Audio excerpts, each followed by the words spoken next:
सतगुरु के दर्शन, सतगुरु के दर्शन, सतगुरु के दर्शन, सतगुरु के दर्शन। बड़ भागी न हूँ मैं सतगुरु के दर्शन, बड़ भागी न हूँ मैं सतगुरु के दर्शन। सतगुरु के दर्शन, सतगुरु के दर्शन, सतगुरु के दर्शन, सतगुरु के दर्शन। बड़ भागी न हूँ मैं सतगुरु के दर्शन, बड़ भागी न हूँ मैं सतगुरु के दर्शन।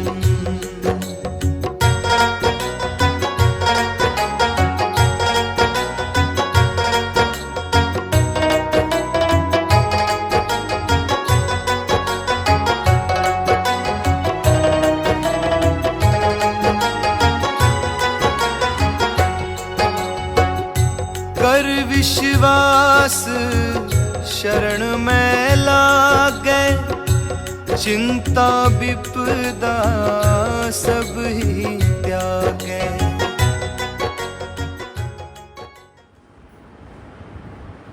आपने यहाँ आके हमें कीर्तन किया, बहुत बहुत आपका शुक्र। महापुरुषों का आगमन जीवन के कल्याण के लिए, हित के लिए होता है। कोई ना कोई प्रेम का नाता हमारा और आपका जुड़ा हुआ है, जो आपसे पहले शायद मिलन नहीं हो उसका, उसके लिए सही समय अब आया। आपने तो बड़े बड़े महापुरुषों का संग किया, सानिध्य मिला, उनके दर्शन किए और अनेकों बार उनसे आशीर्वाद प्राप्त किया। हमारी गिनती तो कहाँ है, तो सतगुरु की कृपा है। आपने बिल्कुल सही फरमाया। उस बात के लिए मैंने कल ही इनको समझा रहा था जी कि मस्ताना जी के डेरे में शुरू में जब सत्संगी आते थे, सोने के लिए खाट मिल जाते थे, ज़मीन पर लेटते थे, बोरियां बिछाते थे, मेहनत करते थे, लेकिन प्यार, विश्वास, श्रद्धा, यकीन इतना दृढ़ था कि उनको खुदा मानते थे और मानते नहीं, सिद्ध करके भी दिखाते थे।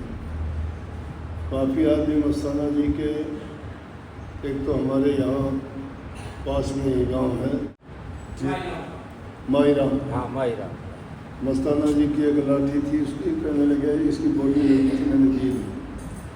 एक राम जी था, हल्का सा, वो भी बहुत रहा, बड़ी बाणी सुनाया करता वो तो।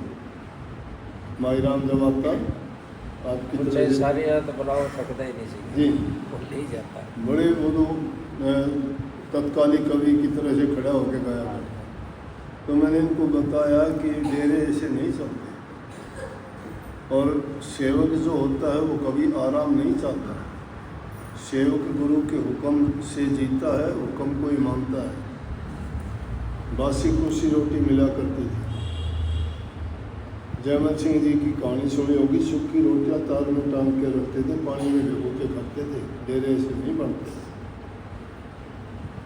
ये माया बड़ी कपटी है, काल का खेल है, संतों के पीछे लगी रहती है, लेकिन संत उसको भाव नहीं देते। आते हैं, माया को लुटाते रहते हैं, बना दिए, गरीबों को दे दिए। मस्ताना जी किसी को भी दे देते थे, ये ले, पैसे बांटते थे, ऐसे फेंक देते थे, ले जाओ।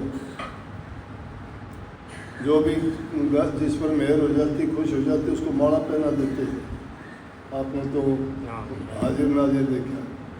लेकिन सेवक जैसे फरमाया इन्होंने, सब्जी बेचते थे, लकड़ियाँ बेचते थे, गाँव में जाते थे। ये नहीं कि उनको ज़रूरत थी इस चीज़ की, इसलिए सेवकों का मान तोड़ने के लिए, उनको सच्ची सेवा का रूप और भक्ति का स्वरूप समझाने के लिए ऐसा करते थे। तो संतों की चाल को समझना आसान नहीं होता। किसी को प्यार से, किसी को डांट फटकार से, किसी को सेवा से, किसी को सेवन से, किसी को भजन से, किसी को दर्शन से, किसी को आशीर्वाद से और किसी को प्रसाद से। जिस जीव का कल्याण करना होता है, लेकिन ये जीव अभागे हैं, समझते नहीं हैं। अभागे क्यों है? संतों की रमज को जो समझ जाता है उसको भजन करने की जरूरत ही नहीं होती। संत की रमज को जो परख जाएगा उस पारस जैसा हो जाता है, उसमें कोई किसी प्रकार की कमी नहीं होती। आपका बहुत बहुत शुक्र है, आपने दर्शन दिए। हमें भी टाइम मिलेगा, आपके दर्शन करेंगे, वहाँ आपके चरणों में जरूर हाजिर होंगे। बहुत बहुत आपका शुक्र। मैं सच्चे सुनते आया तो बेपरवाह बोले, पुत्र काल मारा गया लकड़ी बंद। फिर बोले भाई सिमन करें तो सतगुरु पानी वाली गड्डी चुपने के लिए तैयार। मैं रास्ते जाने सोचा कि सतगुरु तो पवित्र है, पानी की गड्डी कैसे जाएगा? पहले आप पकार रही थी आगे पानी लेते। तो जी दिन को मैं सेवा करूँ, एक रोटी बना लूँ और मिर्चा वगैरह, एक दो तोड़ी और पानी पिया रही। रात में थोड़ा बना सी ਉਹਦੇ ਬਾਅਦ ਦੀ ਚੱਕਰ ਲਾਉਣਾ, नींद आनी, जो नींद में जानी फिर बैठ जाना। 15वें दिन जी नींद है मेरे सामने आ गई।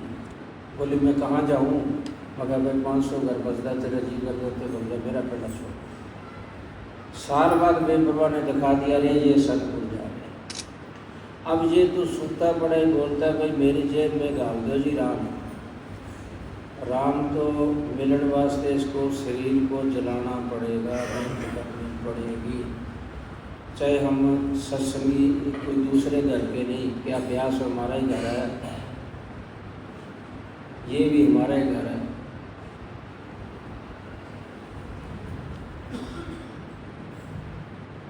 तो अब बेपरवाह ताकत जाती बारे भी 16 तारीख को कह के भाई ये ले 5 रुपये इसकी सब्जी बेच के मैंने पकड़ के वो रोटी खाना शहर से के ना जाना।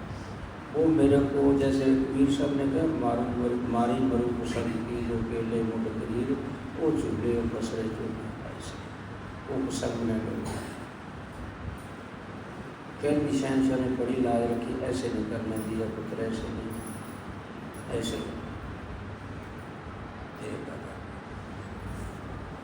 अब ताराचंद जी जिन्होंने इसी सच्चे सौदे तो बेपरवाह ने फरमाया भी तो हमारी भूमि प्यास वाली। तो फिर इन्होंने जूही से नाम लिया और मोहन साहब से, और फिर नाम लेने के बाद क्या है कि मेहनत था जिंदगी तरक्की की, इन्होंने खुरपी मारना,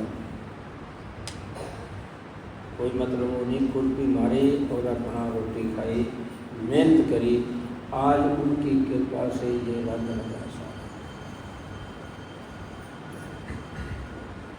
कितने था मैं देखता हूँ, आपका फतेहाबाद मीडिया का बना सड़क पे, और बड़े बड़े दुनियादर भी बने हैं, सारे जगह बने हैं, दरबार बने हैं। तो ये जो फकीर भक्ति करता है वो दात हमारे को मौके पे ले ही जाती नहीं, ले ही जाए तो हम मालो माल हो जाए। अब फकीर की रमज समझने से बात बनती है, ना समझे तो चाहे सारी ज़िंदगी उसकी गोद में बैठा रहे कख नहीं बनेगा। बात समझेगा तो ये मालो माल हो जाएगा, इसको कोई कमी नहीं। फकीर का वचन जो है वो खुदा है, और जे हमारा सिर चला जाए तो जाने दो, कोई परवाह नहीं, लेकिन संतों का वचन नहीं जाना चाहिए। अगर कोई साडा गुरु प्यारा होवे तो कर विश्वास शरण में लागे, चिंता विपदा सब ही त्यागे, चिंता विपदा सब ही त्यागे, नाम